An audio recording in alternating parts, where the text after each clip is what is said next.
Hello, I'm David Mann with SoonerPolitics. We're having a discussion with Josh Wagner of Tomahawk Strategies about campaign consulting and the evolving role that they play in Oklahoma conservative politics.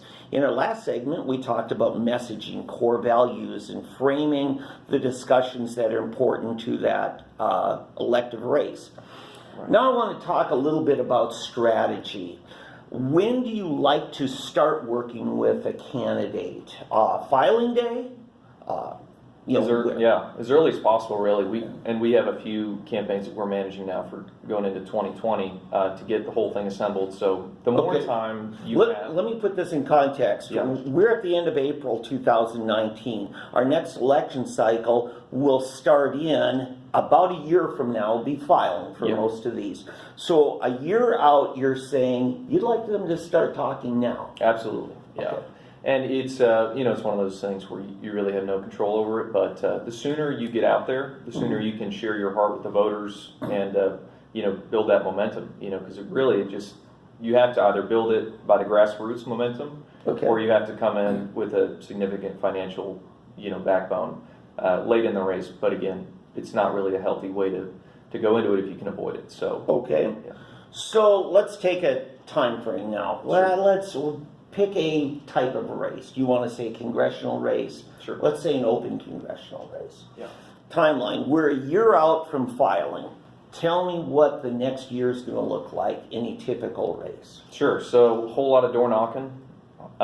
You don't really start phone banking until a little bit later, but you want to be out there in front of voters. You want to be at the GOP meetings. You want to be at any type of town forums you can get a hold of. Any type of earned media you can get with the press is obviously really important, and so you're constantly working that, seeing how you can get your candidate in front of voters. Okay.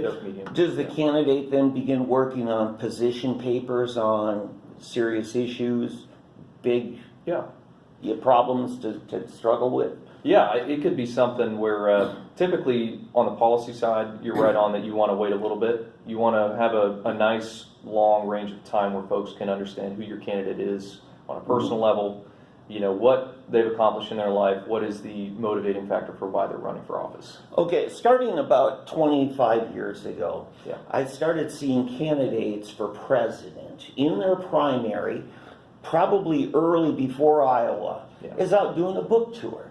Seems like everybody running for president wrote a book just before they launched. Exactly. Is that by coincidence? No, it is not. Okay, tell us why. That is a way to make some money on the side. So these candidates will go on a book tour right before a massive earned media tour, which is convenient for them because they'll be able to push their book out there as well. And I think you even saw it with in the 2016 race. There was a whole lot of Republicans that ran who had absolutely no chance, and they knew it.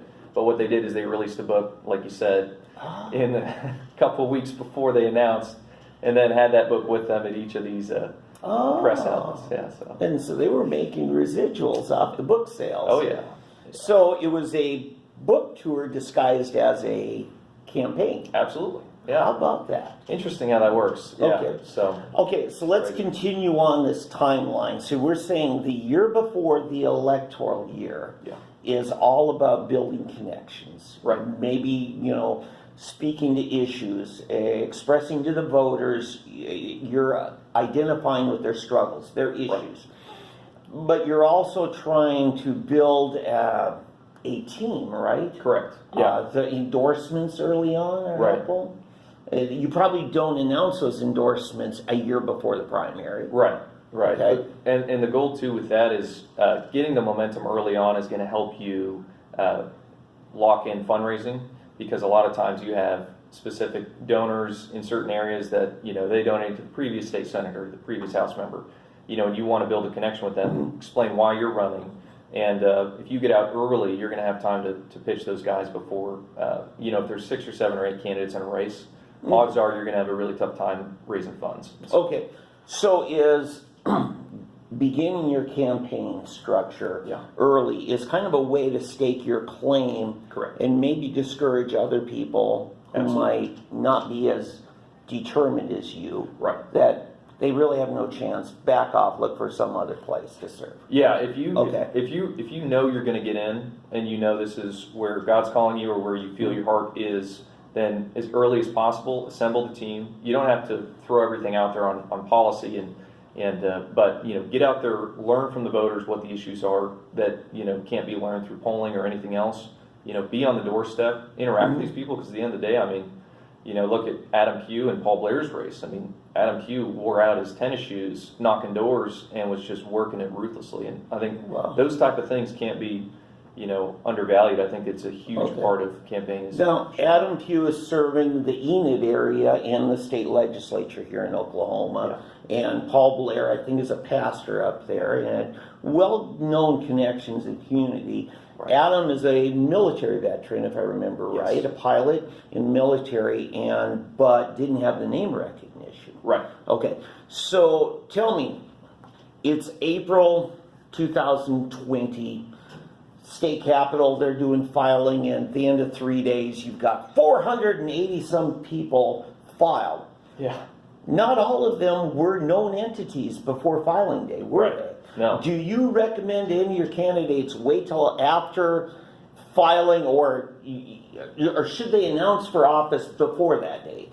Yeah, I think so. I think as soon as possible, because you're right on. Name recognition is the name of the game in politics. So they say in any given election, the breakdown is consistent with this, that 86% of the voters will go to the polls uninformed on the issues. Yeah. Only 14% actually are very well informed, so like folks who are part of this community. Okay.